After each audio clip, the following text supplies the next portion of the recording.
So if you lived in ancient Bible times, odds are you lived under the authority of a king. And many of these kings claimed that they were gods, and they would even call themselves the image of God. Meaning they had authority to tell people what to do, order things to be made. Yeah, they got to define good and evil. And these kings would often make statues of themselves, which in Hebrew were called tselem, often translated as idol or image. But for Israel, they didn't view their kings as the God. In fact, they were never supposed to even make images of God. It's exactly right, and that was really unique for that time and culture. This is rooted, first of all, in Israel's belief that you can't reduce the creator God down to any one thing in creation. But there's another reason. People aren't to make images of God because God has already made images of himself. When did he do that? Well, let's go to page 1 of the Bible. And the first person we meet there is God.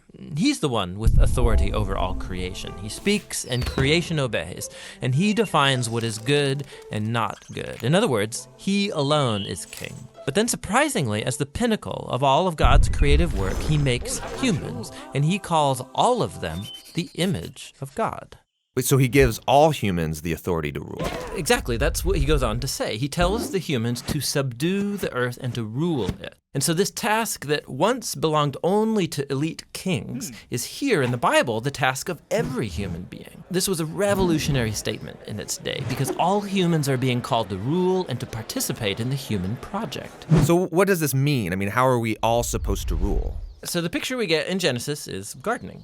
Gardening? Yes. Gardening. So they rule the earth by cultivating it, by harnessing all of the earth's raw potential and then making something more and new out of it. So growing food for each other. Yes, but that also includes growing families then, which become neighborhoods, and then they create communities where people are going to work and take care of each other and build businesses and cities that will expand to new places and so on. So ruling is really the day-to-day acts of our work and creativity. Yes, we take the world somewhere. This is humanity's divine and sacred task. Yeah, and this all sounds really nice. And humans have designed some pretty great things. But just as often we create things that cause a lot of suffering and a lot of injustice. So maybe we shouldn't actually be ruling. Yeah, so the Bible addresses this. In Genesis, what happens is that God gives humans a choice about how they're going to rule.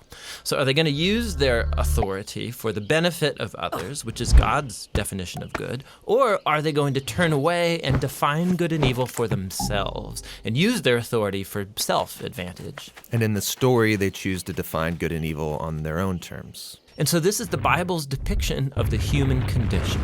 So sometimes we pull off amazingly good stuff, but just as often, despite our best intentions, we act selfishly and we create evil in the world.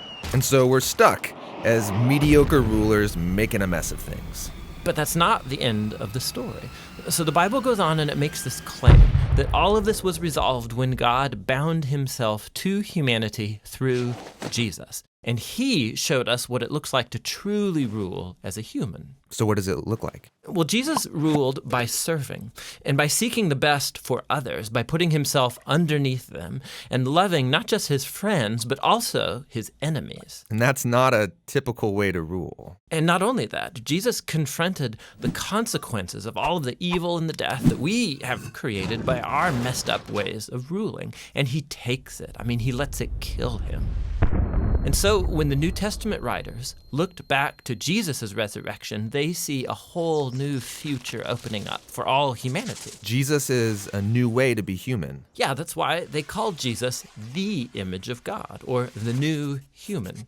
And not only that, they also believe that Jesus' divine life and power is now available to heal and to transform us to become our life and power. And this sounds really nice, but what does it really look like? So practically, the Apostle Paul said it looks like people being filled by Jesus' own presence and spirit. filled with love and joy and peace and patience and kindness and goodness and integrity and gentleness and self-control. He says this is the new humanity that God wants to create in us, so that we become people in whom God's image is being restored, people who will move the human project forward. And that's actually how the story of the Bible ends. It's a renewed world where God is on his throne and his servants are all around him, but they're the ones ruling over this new world, taking it into new, uncharted territory with Jesus as their healer and their guide.